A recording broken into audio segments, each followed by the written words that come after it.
अतुलनीय नाम में मेरा स्नेह भरा अभिवादन। Hallelujah, praise the Lord. मैं परमेश्वर के नाम का धन्यवाद करता हूं कि आज इस सुंदर सुबह में परमेश्वर ने वचन के साथ आपके समक्ष खड़ा किया, और मेरी आशा है कि आज परमेश्वर ने वचन के द्वारा हम में से हर एक से बातें करने पाएगा। जो परमेश्वर ने मेरे मन में दिया, और ये तीनों बातें मैं ये समझता हूं कि आज जिस दौर से हम होकर जा रहे हैं, जिस समय में हम जी रहे हैं, उसके लिए बहुत ही समय संगत है। तो आप देखिए नेक्स्ट स्लाइड में मैंने कुछ बातें तैयार की थी, लेकिन आज मैं उस पर संदेश नहीं दूंगा। किसी और भजन में जब हम जाएंगे तब मैं वो बताऊंगा आपको, पहले स्लाइड पे जो है। लेकिन सीधे हम पहले बिंदु में जाएंगे। Next slide.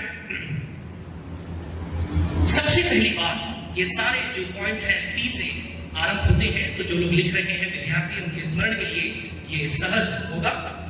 सबसे पहली बात आप देखते हैं यहां पर दाऊद का भजन है। बहुत से टीकाकार और जो बाइबल के पुराने नियम के विद्वान है वो ये मानते हैं कि किस दौर में दाऊद ने इसे लिखा, अपने किस उम्र में या किस पड़ाव में, ये तो नहीं पता। लेकिन एक बात जरूर मालूम है कि इस भजन को जब वो लिख रहा था, वह अपने शत्रुओं से घिरा हुआ था। उसके बैरी उसके विरोध उठ खड़े हुए थे। और इस भजन को जब दाऊद लिखता है, सबसे पहली बात, जैसे मैंने बताया, इस भजन में 3 भाग है। तो सबसे पहला भाग हम जो देखते हैं, जो उसकी पहली और दूसरी आयत है, वो है सुरक्षा के लिए प्रार्थना, प्रेयर फॉर प्रोटेक्शन। हम जब कल यहां पर आए शाम में, जब हमारे शनिवार की प्रार्थना थी, अनेक विषयों के लिए हमने प्रार्थना किया। हम जब अपने घर में होते हैं, रात्रि के पहरों में, सुबह जब उठते हैं, पारिवारिक प्रार्थना करते हैं, अलग अलग विषयों को लेकर के हम आते हैं। कुछ विषय हमारे स्वास्थ्य से संबंधित होते हैं, कुछ विषय हमारे बच्चों के भविष्य से रिलेटेड होते हैं, कुछ विषय हमारे करियर से रिलेटेड होते हैं। लेकिन यहां पर परमेश्वर का दास दाऊद एक बहुत ही इंपॉर्टेंट टॉपिक के लिए प्रार्थना कर रहा है। और ध्यान से सुनिए, क्योंकि ये जो विषय जिसके लिए वो प्रार्थना कर रहा है, वो बहुत ही दिलचस्प है। जिस घड़ी मैंने उसे पढ़ा और जाना, कई बार इस भजन को पढ़े हैं, लेकिन सोमवार का वो दिन था जब मैं इस भजन को पढ़ रहा था, और उस बात ने मेरे हृदय को, मेरे मन को, मेरी आत्मा को छू लिया कि आखिर कोई कैसे इस विषय के लिए प्रार्थना कर सकता है। मैंने किसी इंसान की प्रार्थना करते हुए नहीं सुना, मतलब बाइबल से बाहर, डेफिनेटली बाइबल का नाम इंसान है, लेकिन वास्तविक रीति से मैंने कभी भी किसी व्यक्ति को इस रीति से प्रार्थना करते हुए आज तक नहीं सुना। और जब मिसेस लक्ष्मण ने पढ़ा, आपने सुना होगा, वहां पर किस विषय की जो प्रार्थना करना है? शत्रु के लिए, किसी बीमारी के लिए, किसी लिए प्रार्थना करना है? एक बार फिर से पढ़ना आग्रह करूंगा मैडम से। हे परमेश्वर, जब मैं तेरी दुहाई दूं, तब सुनिएगा, उसका जो सेकंड पार्ट है पहली आयत का, वहां बोल रहा है, तब मेरी सुन, शत्रु के उपजाए हुए भय के समय मेरे प्राण की रक्षा कर। कुकर्मियों की कोशिश, ये जो प्रेयर ये कर रहा है, शत्रु के लिए नहीं कर रहा, या शत्रु से बचने के लिए नहीं कर रहा, बीमारी से बचने, ये प्रार्थना कर रहा है भय से बचने। और मैं रुक गया जैसे मैंने शायद पढ़ा कि आखिर ऐसी प्रार्थना तो मैंने कभी सुनी नहीं, मैंने की नहीं, ना मैंने कहीं पढ़ा है किसी की प्रार्थना। बहुत से डिवोशनल सब पढ़ते हैं, लोगों ने प्रार्थना लिख के रखा है, लेकिन ये कैसी प्रार्थना है? मैं बहुत सोच रहा था। अब मैं देखा अपने चारों ओर, अपने खुद के जीवन में, परमेश्वर की दास-दासी विश्वासियों के जीवन में, कि शत्रु से पहले एक इंसान को भय किया जाता है। मुझे पता नहीं आप में से कितनों के जीवन में अनुभव आपने किया है या अपने परिवार में आपने देखा है, शत्रु के आक्रमण से पहले, विरोधी के हमले से पहले, किसी बीमारी को आपको मारने से पहले लोग भय से बच जाते हैं। और हैदराबाद के जो डॉक्टर्स हैं, उनकी टीम ने, जबकि कोविड बहुत हाई चरम अपने उस सीमा पर था, बढ़ रहा था, लोग मर रहे थे, उन्होंने बताया कि अधिकतर लोग जिनको कार्डियक अरेस्ट आ रहा है, वो कोविड के कारण नहीं आ रहा, लेकिन जो डर उनके अंदर समाया है उसके कारण। आज की सुबह मैं ये बात अपने आप से और जितने लोग मुझे सुन रहे हैं उनसे कहना चाहूंगा कि अपने जीवन में आप जिस किसी संघर्ष, चुनौती, मुसीबत से होकर जा रहे हैं, प्रार्थना करें कि परमेश्वर उसकी भय से आपको बचाए। और इंग्लिश में लिखा है बहुत ही ब्यूटीफुल ऑप्शन मेरे पास है, प्रिजर्व माय लाइफ, मतलब वो मरने पर है इस भय के कारण, शत्रु के कारण नहीं। ध्यान से सुनिए, शत्रु ने अब तक कोई भाला उस पर नहीं फेंका है। आगे आप पढ़ेंगे, लिखा है भाला और तीर कमान के बारे में, लेकिन वो वास्तविक नहीं है, वो विचारागत है, वो शब्द है। लेकिन उनसे डर करके, भविष्य के विषय में चिंतित होकर के अब वो एक ऐसे स्थान में पहुंच गया है कि अपने आप को वो ऐसा पा रहा है कि वो मरने पर है। और मुख्यतः 3 बातें होती है जो भय को आज के समय में परिभाषित कर सकते हैं मॉडर्न लैंग्वेज में। आज हम किसी को बोलूंगा भय है तो वो नहीं मानेंगे, लेकिन 3 बातें जो आज के डॉक्टर्स में बताते हैं। पहला है डिप्रेशन, दूसरा है स्ट्रेस, तीसरा एंजाइटी। और सर ने कई बार इसके ऊपर अच्छी शिक्षा हमें दी है और बताया है कि ये क्या चीजें हैं। कई लोग लगता है तीनों एक है, लेकिन तीनों एक नहीं है। डिप्रेशन अलग है, स्ट्रेस अलग है और एंजाइटी अलग है। तीनों में से जो एक विषय है वो आज इस वर्ड से जुड़ा हुआ है। डिप्रेशन क्या होता है? आजकल बहुत से लोगों को आप देख सकते हैं डिप्रेशन की गोलियां लेते हैं, तनावग्रस्त हो जाते हैं। ये डिप्रेशन जो है, जब अपने जीवन में आप लो महसूस करते हैं, आपको ऐसा लगता है कि अपनी जिंदगी के एकदम निचले स्थान में मैं पहुंच गया हूं, जिसको अपन हिंदी में बोले मायूसी, निराशा, हताशा, हतोत्साहना, ये सारे वर्ड हम इसके लिए यूज करते हैं। एकदम लो महसूस करते हैं, कुछ भी खा रहे हैं दिलचस्पी नहीं है, कहीं जा रहे हैं मन नहीं लग रहा, वचन सुन रहे हैं लेकिन ध्यान कहीं और है। फिर दूसरा स्ट्रेस, ये भी बहुत आम है। जब ज्यादा लोड आपके ऊपर आ जाता है, आप मानो खींचे चले जाते हैं 2 सिरों से, उसको बोलते हैं स्ट्रेस। अब ये स्ट्रेस काम के कारण हो सकता है, ये स्ट्रेस नेगेटिव थॉट्स के कारण हो सकता है, या ओवरवेलमिंग इमोशंस के कारण हो सकता है। और आज भी जब प्रार्थना कर रहे थे, बोला कि जितने लोग नेगेटिव इमोशन से होकर के जा रहे हैं, प्रभु तुम्हें आजाद कर। अब बिलीव नहीं करेंगे, बताऊंगा नहीं कौन सा जवान है। हमारे चर्च में एक जवान इतना डिप्रेशन में चला गया, कोविड के पहले की बात है, उसके दिमाग की नस फड़कने लगी और वो गोलियों पर चला गया। प्रेयर के लिए वो आए थे, डॉक्टर साहब और हमने मिलकर के उस जवान के लिए प्रार्थना किया, अभी बहुत अच्छा है। कई लोगों को लगता है कि जो 70-80 साल के हो गए हैं, 60 साल के हो गए, उन लोग इससे होकर जा रहे हैं। लेकिन आज के जवान, क्योंकि इतना समाज में प्रेशर है, फैमिली से इतना प्रेशर है, उनके रिलेशनशिप में इतना प्रेशर है कि वो स्ट्रेस में चले जाते हैं।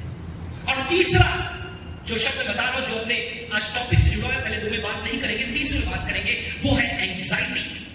मैं सोचा ये एंजाइटी बहुत बड़ा वर्ड है। केवल पौलुस ने अपने पत्री में लिखा है, बी एंशियस फॉर नथिंग। इसका वास्तविक अर्थ क्या होता है समझने की कोशिश करें। अगर चिंता बोल देते हैं, ठीक है, बहुत अच्छा है, लेकिन मेडिकल टर्म में एंजाइटी का मतलब होता है भविष्य में होने वाली संभवतः नकारात्मक घटना को लेकर वर्तमान में डर जाना। ध्यान से सुनिए, भविष्य में होने वाली संभवतः, ये संभवतः हटाना मत, भविष्य में होने वाली संभवतः नकारात्मक घटना को सोचकर वर्तमान में डर जाना, ये है एंजाइटी। और कितने आजकल टीनएजर्स हैं, जवान हैं, बुजुर्ग हैं, माता पिता हैं, वो अपने भविष्य को लेकर के, भविष्य की बातों को लेकर के आज डर करके बैठे हुए हैं, और वो डर उन्हें अंदर से खोखला कर रहा है। एक इलस्ट्रेशन देना चाहूंगा। लगभग 25 दिन पहले, तो मेरी फैमिली से ही है, मम्मी ने बोला कि मुझे भोपाल जाना है डॉक्टर से मिलने के लिए। मैंने मम्मी को बोला तुरंत, बिना डॉक्टर से बात किए, बिना कुछ बोले, मम्मी को 4 गोली जो दिया था आपको 1.5 साल पहले, वो फिर से वो देंगे, प्रिस्क्रिप्शन दे दूं मैं, लाकर के दे देता हूं, आप खा लेते। बोले नहीं, मेरे को डॉक्टर के पास जाना है। 2-4 दिन बीत गए, मैंने रिस्पॉन्स नहीं दिया, तो फिर बड़ी बहन को फोन लगा दिया बॉम्बे, अभी वो सुन रहे होंगे। तो बहन को बोला कि भाई डॉक्टर के पास लेके जा रहा है, तुम बोलो इसे कुछ। तो उनका फोन आया, बोले क्या हो गया, क्यों नहीं ले जा रही? तो बोले, मैं उनको बोला वो वही 4 गोली फिर से लिखेगा। एक बार मम्मी जा चुकी है उसके पास, बहुत बड़े डॉक्टर हैं, उनसे केवल 2 मिनट बात करने के लिए आपको 1000 रुपए देने पड़ते हैं, और फिर कम से कम 8 घंटे आपको वहां वेट करना पड़ता है। और अगर फोन से आप बुकिंग कर रहे हैं, 15 दिन पहले आपको बुक करना पड़ता है, क्योंकि एक दिन में वो सैकड़ों पेशेंट्स देखते हैं। तो मैंने बोला वो 4 गोली है, अपनी बहन को भी बोला, फिर से वही लिखेंगे, वही उनको खाना पड़ेगा, वही मैं लेकर के आके उनको दे देते। तो बोले तू ऐसे कैसे बोल रहा है? उन्होंने बीपीटी किया है, लेकिन लेकिन अभी प्रोफेशन से वो एमबीए करके अभी दूसरे फील्ड में है, लेकिन उनको सब कुछ मालूम है। तू ऐसे कैसे बोल रहा है? लेके जाओ, वो कुछ और डायग्नोज करेंगे, कुछ और पता लगे, कुछ और देंगे। मैं बोला नहीं, क्योंकि मुझे छुट्टी लेनी पड़ेगी, वाइफ की छुट्टी करानी पड़ेगी, आदमी की छुट्टी करनी पड़ेगी, आने में तो वैसी छुट्टी है। और इतना घंटा, इतना समय, फ्यूल सब लगेगा। चले गए, 8 बजे पहुंचे, सर को मैंने बता दिया था, परमिशन ले लिया थोड़ी से। 8 बजे वहां पहुंचे, 2 बजे डॉक्टर ने मम्मी को देखा और मम्मी को बहुत लगा था कि मुझे एमआरआई कराना है। पहले से बोल रहे थे, एमआरआई लिख दिया। एमआरआई की रिपोर्ट आई शाम को 7 बजे। 8 बजे फिर डॉक्टर के पास पहुंच गए। अब रिटर्न तो आ नहीं सकते क्योंकि रात हो गया, तो वहीं वाइफ की बुआ है, उनके यहाँ रुकना पड़ा। रिपोर्ट दिखाए, प्रिस्क्रिप्शन लिखा, पुराना प्रिस्क्रिप्शन में रखा हुआ था जेल के। एमआरआई में कुछ नहीं है, जीरो, नथिंग, एकदम क्लीन। और जो मेडिसिन लिखा 4, मैं मम्मी को दिखाया, मम्मी देखो ये ओल्ड प्रिस्क्रिप्शन और ये न्यू प्रिस्क्रिप्शन। मैं ये नहीं बोल रहा कि मेरी बुद्धि डॉक्टर से ज्यादा है, लेकिन परमेश्वर के दास और दासी जो होते हैं ना, आत्मा के 9 फलों में और 9 दानों में एक दान है ईश्वरी बुद्धि। और बाकी वरदान के पीछे हम भाग रहे हैं, लेकिन आज लोगों के अंदर, विश्वासियों के अंदर भी और दासों के अंदर भी ईश्वर की बुद्धि नहीं। और ये बुद्धि संसार किसी भी वैज्ञानिक, किसी भी डॉक्टर और किसी भी चिकित्सक से बढ़कर हो सकती है। और जब उनके मुंह से कुछ निकल जाता है, सर हमेशा पूछते हैं बच के रहना, अगर उनके मुंह से कुछ निकल गया वो पूरा होता ही नहीं।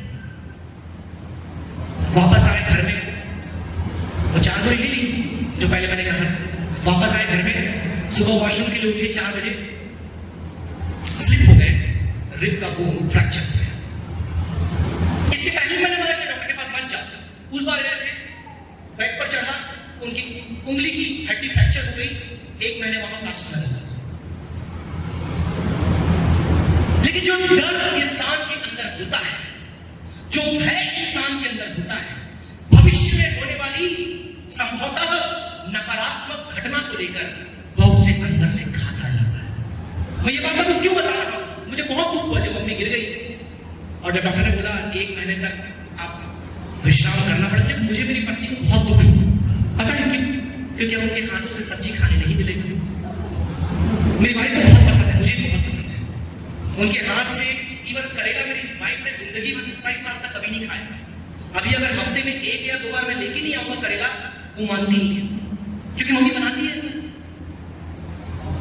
बहुत दुख हुआ। मेरे प्रियो, हमारे जीवन में जब हम कुछ बातों के बारे में सोचते हैं, ये भय जो होता है हमें अंदर से खाने लगता है, हमें अंदर से परेशान करने लगता है। हम वचन पढ़ रहे हैं, प्रार्थना कर रहे हैं, सारी बातें हमारे जीवन में है, लेकिन जो डर है कि मुझे कुछ हो जाएगा, मेरा कहीं कुछ हो रहा है, मेरे अंदर कुछ चल रहा है, मेरे बच्चों का क्या होगा, मेरे परिवार का क्या होगा, मेरी लड़की की शादी नहीं हुई है, मेरी शादी नहीं हुई है, इन सारी बातों को लेकर। और यही शत्रु का सबसे बड़ा अटैक है। सर ने कई बार इस बात को बोला है, हमको लगता है शैतान 2 सिंह और लाल जुबान लेकर हमारे सामने खड़ा होकर के हमें डराएगा। हाँ, वो मूवीज में होता है, फिल्मों में होता है। रियल लाइफ में शैतान ऐसे नहीं आता। रियल लाइफ में वो अपने टैक्टिक्स के द्वारा आता है। वो है डर, वो है चिंता, वो है डिप्रेशन, वो है तनाव, वो भविष्य को लेकर अनिश्चितता और विश्वास की कमी। ये है शैतान के औजार। मेरे प्रिय जवानों और प्रिय विश्वासियों, आज हमारी प्रार्थना बदलने को है। आज हम दाऊद के समान ये प्रार्थना करने वाले बन जाएंगे, हे परमेश्वर, जो नकारात्मक विचार मेरे मन में आ रही है उससे बचने वाले, हिंदी में वर्ड आया है, शत्रु के द्वारा उजाए गए भय से मुझे बचना। अगली पॉइंट में मैं जाना चाहूंगा, और जो वर्ड, जो ट्रांसलेशन मैं पढ़ रहा हूं उसमें आया वो है ड्रेड। ये जो ड्रेड है, it's not a positive fear जैसे हम परमेश्वर के भय के लिए इस्तेमाल करते हैं। इसके लिए जो वास्तविक हिंदी अनुवाद होना चाहिए वो है आतंक, टेरर। और बहुत से लोग आज कलीसिया के अंदर इस आतंक से भय रहे हैं। बहुत से लोग मसीह समाज में इस भय से भरे पड़े हैं और अंदर वो भय उन्हें खाया जा रहा है। तो याद रखें, पहला पॉइंट मैंने आपको बताया कि prayer for protection, but protection not from enemy, but the terror that has been developed standing between enemy and the psalmist. दूसरे पॉइंट में हम क्यों जाएंगे, क्योंकि 9वीं आयत में आप देखेंगे फियर ऑफ गॉड भी है। मैं तुलना करना चाहता था, लेकिन अगले पॉइंट में हम जल्दी जाएंगे। वहां पर आप देखेंगे दूसरी बात जो परमेश्वर का दास यहां पर करता है, बताता है जो कुछ उसके साथ हो रहा है उसका वो चित्रण देता है। पोर्ट्रेयल ऑफ प्लॉट, जो षड्यंत्र उसके शत्रुओं ने उसके लिए बनाया है उसका वो पूरा चित्रण करता है। और लास्ट भजन एग्जॉर्टेशन में पास्टर विल्सन ने बहुत अच्छे से इस बात को विश्व ने समझाया कि एक दुष्ट का स्वभाव क्या होता है, उसके कार्य क्या होते हैं, और एक धर्मी का कार्य क्या होता है। तो मैं उसको रिपीट नहीं करना चाहूंगा, क्योंकि यहाँ पर उसी में से कुछ बातें लिखी गई है, जैसे कि उसके औजार होते हैं, उसकी जुबान, जो बातें आपको बोली जाती है, जो बातें आपके विरोध में आती है, जो शब्द आपके अपने या पराए आपके खिलाफ इस्तेमाल करते हैं, और उन शब्दों के द्वारा चाहे वो लिखित हो चाहे वो मौखिक हो। जैसे कि कुछ समय पहले पता है एक लंबा चिट्ठा हमारे पासवान और हमारे कलीसिया के खिलाफ कुछ लोगों ने लिखा, तो वो वर्ड्स थे। मेरे अनुवाद में आया है speech, it could be written, it could be verbal. ये शैतान का या शत्रु का अटैक आपके जीवन में होता है। फिर वहां के लिए कंसीलमेंट, मतलब वो छुप करके एक स्थान से आक्रमण करता है। उसको लगता है परमेश्वर उसको नहीं देख रहा, कोई व्यक्ति उसको नहीं देख रहा, मतलब ही बिकम्स इररिस्पांसिबल।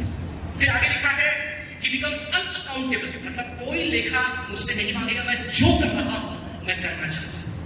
और अंततः इनजस्टिस, वो अन्याय पे अन्याय करता चला जाता है। आइए हम थर्ड पॉइंट में शीघ्रता जाते हैं, मेरे पास केवल 7 मिनट रह गए हैं। Third point is again very important. पहला था इंपॉर्टेंट, स्ट्रेस किया, third is also very important. अंततः वो प्रार्थना करता है प्रेयर ऑफ प्रेडिक्शंस, पूर्व सूचना की प्रार्थना। मैं प्रोफेसी लिख सकता था, लेकिन मैं लिखना नहीं चाहता, वो वर्ड बहुत ही ध्यान से मैं इस्तेमाल करता हूं। It's a prayer of predictions. अब तक उसे जो प्रार्थना की है वो पूरी हुई नहीं है, लेकिन जब वो परमेश्वर के चरित्र के बारे में सोचता है, जब वो परमेश्वर के वचन के बारे में सोचता है, और जब अतीत में किए गए परमेश्वर के कार्यों के बारे में सोचता है, उसकी प्रार्थना अब प्रेडिक्टिव प्रेयर बन जाती है। भविष्य सूचक या भविष्य में जो हो सकता है वह वो प्रार्थना करने लगता है। क्या प्रार्थना करता है? सबसे पहली बात बोलता है कि परमेश्वर क्या करेगा, अचानक से ऐसे मेरे शत्रु के ऊपर, विरोधी के ऊपर क्या करेगा, आक्रमण करेगा, उसको पता भी नहीं चलेगा, मतलब वो समझ भी नहीं पाएगा जब परमेश्वर का न्याय ऐसे दुष्ट के ऊपर आ गिरेगा। फिर वो आगे प्रार्थना करता है, वो जख्मी हो जाएगा, he shall be wounded। आप देखा सारा वर्ड अंग्रेजी में shall will, ये सब मतलब भविष्य सूचक। कई बार हम प्रार्थना करते हैं, बहुत नेचुरल हमारी प्रार्थना होती है, लेकिन जब हम प्रार्थना करें, विश्वास के साथ प्रार्थना करें कि परमेश्वर वो करेगा, it's not something that he will not do और he is not able to do. लेकिन हमारा विश्वास ऐसा होना चाहिए, हमारा भरोसा ऐसा होना चाहिए that we pray sometime like prediction. इससे आप प्रॉफिट नहीं बनेंगे, लेकिन जो परमेश्वर ने अतीत में किया है उन बातों को ध्यान में रख करके आप भविष्य की प्रार्थना कर सकते हैं। फिर आगे वो बोलता है they will stumble, मतलब वो लड़खड़ा करके गिर जाएंगे, और फिर कहता है they will be trapped by their own speech। और नीति वचन 12:13 में 18:7 में ये बात लिखा है कि जो व्यक्ति बुरी बातें बोलता है, जो व्यक्ति अपने शब्दों का दुरुपयोग करता है, जो ज्यादा अपने डीप मानता है, वो अपने ही शब्दों में फंस जाता है। तो भजनकार कोई नई बात, अनोखी बात या एकदम प्रकाशन नहीं दे रहा, वो बता रहा है कि यदि आप अपने शब्दों का उपयोग या दुरुपयोग करते हैं, गलत उपयोग करते हैं, तो एक दिन वो शब्द आपके ही शत्रु बन जाएंगे, आपके गिरने का कारण बनेंगे। और 2014 से लेकर के जितने स्पीच दिए गए, आज कोई पार्टी के लोग हैं जो दिल्ली में सरकार बना ली, जिन्होंने पंजाब में सरकार बना ली, और वो गुजरात में बनाने वाले हैं, वो कुछ नहीं करते। जो पुराने स्पीच है एक मंत्री के, उसको दिखा देते, ये सब आपने बोला था और आज आप क्या कर रहे हैं, वो कुछ नहीं। मतलब जो आपने आज बोला, यदि कोई लापरवाही से बोला है, आज से 8 साल के बाद वही आपके लिए धंधा बन जाएगा। और अंतिम बात मैं कहना चाहूंगा, let's come to the fourth point, जो है प्रोडक्ट ऑफ प्रेयर। और प्रार्थना तो कर दिया, इसका फल क्या निकला? हम सब ये सोचते हैं, ये प्रार्थना का नया पर्सपेक्टिव जब वचन को पढ़ रहा था, परमेश्वर के वचन से मैंने सीखा है। आप अंतर ज्ञान बोलना चाहते हैं, बोल लें। हमेशा हम जब प्रार्थना करते हैं, हमारा उद्देश्य या लक्ष्य ये होता है कि प्रार्थना का उत्तर मतलब prayer and answer, this both things should go together. लेकिन उत्तर से पहले प्रार्थना का फल या प्रोडक्ट क्या मैं आपको बताऊं? 3 बातें, और मैं चाहूंगा आज हर एक प्रार्थी इस बात को सीख ले। हर एक प्रार्थी इस बात को सीख ले that answer is not the first fruit of prayer. Answer might be second or third, but the first fruit of prayer is 3 things. पढ़िए उसकी दसिया है। धर्मी तो यहोवा के कारण आनंदित होकर पहला प्रार्थना का फल है आनंद। कंटिन्यू होकर उसका शरणागत होगा। दूसरा रेस्ट, शरणागत, रेस्टिंग, रिजॉइसिंग, रेस्टिंग। और तीसरा और सब सीधे मन वाले बड़ाई करेंगे, परमेश्वर की महिमा बढ़ाए। ये 3 बातें प्रार्थना का पहला फल है। उत्तर डेफिनेटली परमेश्वर देगा, but that is not the primary fruit. वो 1 घंटे बाद, 1 मिनट बाद, या 1 दिन बाद, या 1 साल के बाद, या कई बार 10 साल और कई बार 55 साल के बाद वो उत्तर आएगा। लेकिन इमीडिएटली आपके आमीन बोलने से पहले दाऊद ने प्रार्थना की, राइट? ये 3 फल आपके जीवन में होने चाहिए।